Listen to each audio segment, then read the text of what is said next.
Amis youtubeurs, bonjour. Déjà, merci de prendre quelques minutes de votre temps pour visionner cette petite vidéo.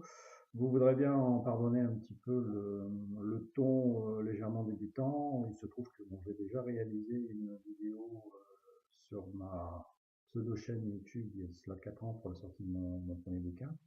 Bon, il se trouve que j'ai l'intention d'en faire régulièrement, mais comme j'écris, vous pouvez voir derrière, j'en suis à mon 6e bouquin, qui est d'ailleurs le sujet de cette petite vidéo, cette courte vidéo.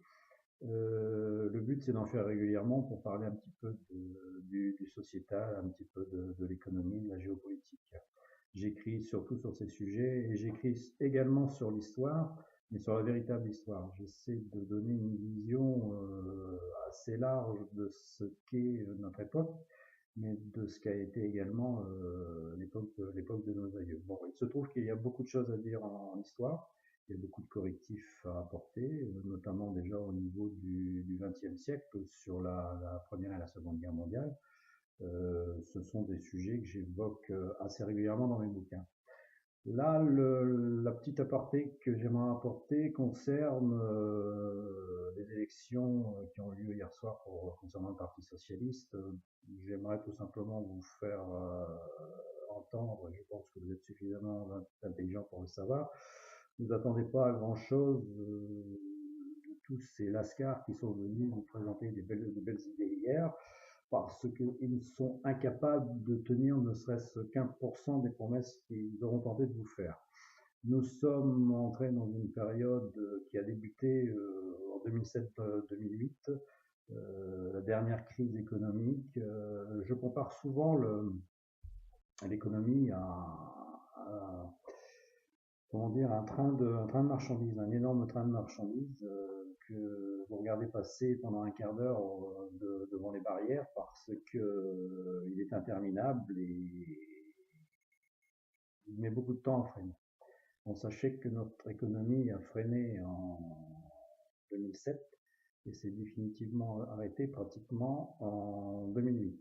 Alors quoi qu'en disent nos dirigeants et surtout notre dernier président en date qui n'a pas encore fini de sévir et qui finira très prochainement, il n'y a pas de reprise, il n'y a jamais eu de reprise. Il suffit de regarder ce qu'on appelle l'indice baltique avec les transports maritimes et il s'est complètement effondré. J'en étais encore il y a quelques mois étant responsable d'une petite société à recevoir des coups de téléphone de sociétés basées au Havre qui voulaient me demander si je voulais effectuer du fret. Donc on ratisse très large et on cherche vraiment petit. Donc n'attendez rien de ce qui va se passer prochainement. Ils sont là pour colmater les brèches, ils sont tous à la solde de Bruxelles. Vous avez pu constater que l'Europe nous a foutu à plat. On nous parle beaucoup de chômage, personne ne sera à même de résorber le chômage parce que c'est voulu ainsi. Il se trouve que l'idée d'un nouvel ordre mondial était dans les cartons de nos élites, ceux qui dirigent vraiment cette planète depuis très longtemps. Il y a eu une tentative entre la Première et la Deuxième Guerre mondiale, mais il y a surtout eu une tentative après la Deuxième Guerre mondiale. Et l'ancienne communauté européenne n'était autre, le premier dirigeant de cette communauté européenne était quelqu'un qui avait travaillé pour Tonton Adolphe pendant la Seconde Guerre mondiale. Donc ce qui est communément appelé, mais peu connu ou pas du tout connu par le public, le grand remplacement est prévu de longue date. Et il se trouve que actuellement nous sommes submergés par une invasion qui ne dit pas son nom. Beaucoup de bobos regardent passer ça d'un œil bienveillant. Bon, certes, en tant qu'être humain, on est là pour aider son prochain, mais dans la mesure de ses possibilités. Il se trouve qu'avant de vouloir aider les autres, il faut commencer par pouvoir aider, vouloir et pouvoir d'ailleurs aider ses proches. Alors il se trouve que nous serons bientôt amenés à écoper parce que la barque France prend l'eau de toutes parts et nous n'avons pas les moyens d'aider les gens comme nous sommes en train de le faire au détriment de nos pauvres, nos propres pauvres qui sont déjà très très nombreux. Il faut savoir que la pauvreté s'est étendue. Actuellement, il y a quelques jours a eu lieu le rassemblement de Davos en Suisse où ce sont les gens les plus riches du monde qui se réunissent pour décider de notre cas. 8 ou 10 lascars sur cette planète possèdent autant que pratiquement 3,5 milliards d'individus. Donc vous voyez, nous sommes dans une société qui marche sur la tête. Et le but de mes bouquins, c'est justement d'exposer les choses de manière précise. Parce que si vous attendez après nos médias pour avoir la vérité, vous pouvez toujours attendre longtemps. On nous raconte conneries sur conneries. On nous l'a fait, par exemple, je vais prendre le cas de Trump. Trump, bon, certes, je n'ai aucune admiration pour les politiques, mais Trump a le malheur de dire, a le mérite de dire la vérité sur beaucoup de sujets. Le réchauffement climatique qui n'a jamais existé, le fait qu'il veuille un petit peu retourner à ses fondamentaux, faire que son pays se replie sur lui-même, ce qui ne sera pas un mal après le bordel qu'a pu accomplir le fameux gendarme de la planète pendant pratiquement plus de 70 ans, qu'ils rentrent chez eux, qu'ils fassent le ménage chez eux, parce qu'il y a du ménage à faire. On ne sait pas, mais vous avez pratiquement 100 millions de pauvres aux États-Unis, 100 millions de personnes qui n'ont pas...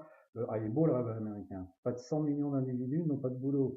Vous avez pratiquement 50 millions d'Américains qui sont au food stamps, qu'on appelle, c'est l'équivalent de nos restos du cœur. Donc, qui restent chez eux et qui nous laissent tout débrouiller. Prochainement, vous allez avoir à élire votre futur président, celui qui doit nous sortir de la merde. Bon, je vous préviens tout de suite, je ne fais pas de politique, je ne fais pas de religion, je suis pragmatique. Je m'intéresse surtout à une chose, c'est la vérité. Essayer de chercher la vérité, essayer de la trouver soi-même. Nous sommes sur Terre non pas pour bosser comme des cons, on est là pour savoir de où on vient et où on va. Et il se trouve que si vous comptez sur les autres pour le savoir, vous pouvez attendre longtemps, surtout les religieux et surtout les politiques. Donc prenez votre destin en main et le but de cette petite vidéo, c'est justement de vous apprendre à prendre votre destin en main. Je ne veux pas paraître prétentieux en ayant ces propos, mais si j'ai écrit des bouquins, dont voici le dernier, en 2 tomes. Alors, ce bouquin se nomme Dernier regard sur un monde corrompu. Alors, c'est déjà tout un programme parce qu'il y a beaucoup de choses à dire. Je parle de notre véritable histoire qui a été tronquée, en parlant de la Révolution française, qui est actuellement notre référence, sur laquelle il y a beaucoup de choses à dire parce que tout ça, ça s'est bâti sur le sang et les crimes et les mensonges. Beaucoup de choses à dire sur les religions. Beaucoup de choses à dire sur la politique actuelle qu'on pratique, là où on nous mène vers quelque chose qui s'appelle le nouvel ordre mondial. Bon, tout le monde en a un petit peu entendu parler maintenant, même beaucoup le voient peut-être comme une bonne chose. Sachez que ça n'est certainement pas une bonne chose. On va y aller, la main dans la main, mais on va y aller en pleurant. Donc, ces bouquins sont là pour vous donner une image globale de la réalité, sans conneries, sans les conneries de tous les médias. Vous allez dire que je prêche pour ma paroisse, c'est vrai, ça représente mes tripes, ça représente des années de boulot. Là, il y a 15 ans de réflexion et de recherche.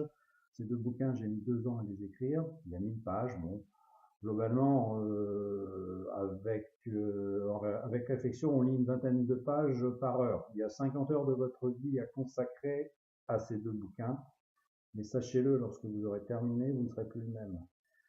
Il y a un vieux prophète qui a dit « La vérité vous rendra libre ». Il se trouve que c'est tout à fait la vérité.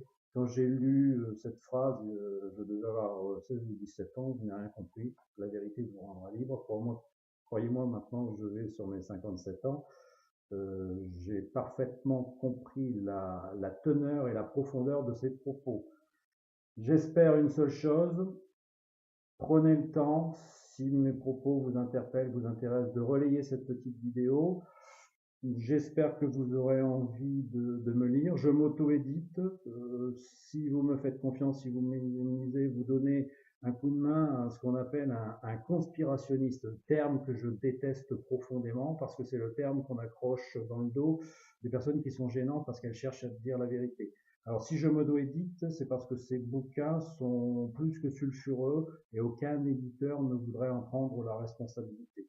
Donc, si vous ne voulez pas faire l'autruche, si vous voulez changer votre regard sur le monde, avoir une idée globale de où on vient, ce qu'on est réellement et où on va, et ce que ces salopards veulent faire de nous, je vous invite à lire ces 2 bouquins.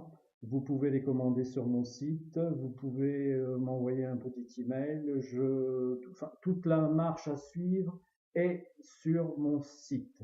Alors, pardonnez-moi, c'est un petit peu du débutant, c'est du débutant non pas pour le site internet. Le site internet n'est pas un site de débutant, il peut paraître vieillot, mais c'est parce que pas de pop-up, pas de pub et tout ça. C'est un site qui est destiné à vous édifier. Et pour être édifié, il ne faut surtout pas être distrait. Donc, des choses simples, pas des petites pubs dans tous les coins, du texte. Je vous invite à prendre quelques heures de votre vie, à analyser tout ça, et vous m'en direz des nouvelles. Voilà tout ce que j'avais à vous dire. Merci de m'avoir écouté, et à bientôt, je l'espère.